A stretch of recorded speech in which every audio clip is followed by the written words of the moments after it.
We're going to shift gears, though, because this kind of issue does have an impact at times on consumer confidence. And to help us better understand where the Consumer Confidence Index is right now, we invite into the stream Dana Peterson, the Conference Board's Chief Economist.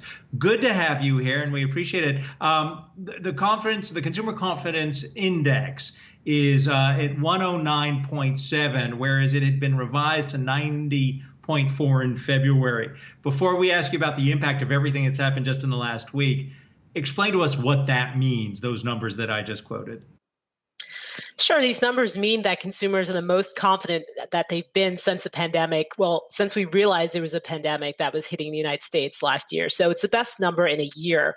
And we saw improvements not only in the overall headline figure, but certainly current conditions were improved and also expectations were a lot better. Consumers are anticipating that businesses will do better over the course of the next 6 months or so. And consequently, that's a positive for job prospects. Dana, what do you attribute this to? Are we seeing this jump in consumer confidence? Is it all related to the reopenings and the higher vaccination numbers? We think it's a combination of several things. Indeed, you've had restrictions on mobility, lifting. I'm here in the tri-state area. Governments are saying that you can go out, you can you can get vaccinated. Certainly, the vaccination process throughout the U.S. is much better than many other economies, and so we think that that's also raising confidence. But also, our survey happened just before the passage of the third fiscal support package. And so potentially anticipation of another round of stimulus checks also helped to bolster expectations. But all in all, consumers are a lot happier than they are now. And they're looking forward to really capitalizing on an expanding economy as we get into the second, third, and fourth quarters of this year. We just devoted the first 10 minutes of our program to a discussion that for some people might be kind of wonky Wall Street, but for someone like you understand the big picture. Does the consumer who's part of the Consumer Confidence Index get motivated one way or the other when this kind of situation happens with a hedge fund that essentially blows up?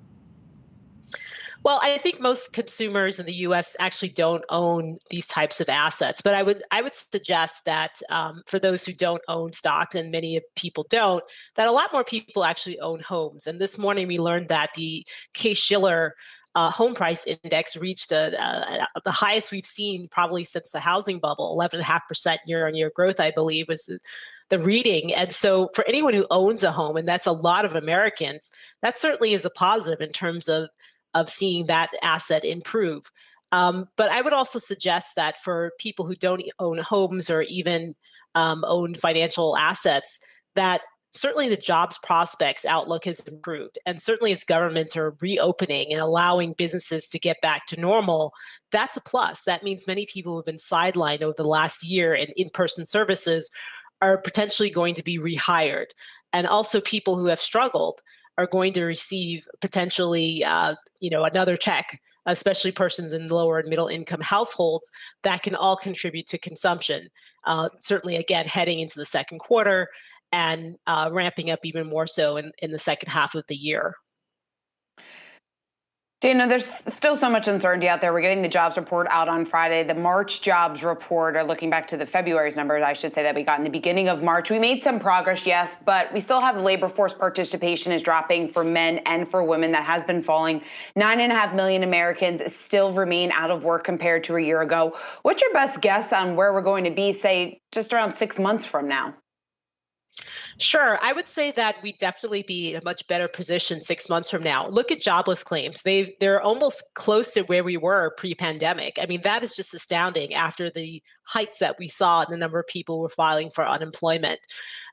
Also, we're expecting not 7% growth this year in the U.S., but potentially 5.5% growth. And there's upside risk clearly to that, as many other economists have 6 and 7% growth rates. And all of that's going to be positive and constructive. Again, when we look at our CEO confidence index for the U.S., it's at a 17-year high. So that means businesses are excited about what's going to happen. And that means that they're most likely going to start hiring people back and drawing those people who have left the labor market, at least some of them, back into the labor force. And also just getting back to consumers. In our survey, we found that consumers are thinking about purchasing cars, homes, big ticket items like appliances. You're not going to you're not going to think about purchasing those types of things unless you believe that the economy is going to continue to improve and that you are going to keep your job. And also, if you don't have a job, that you're going to get that job back.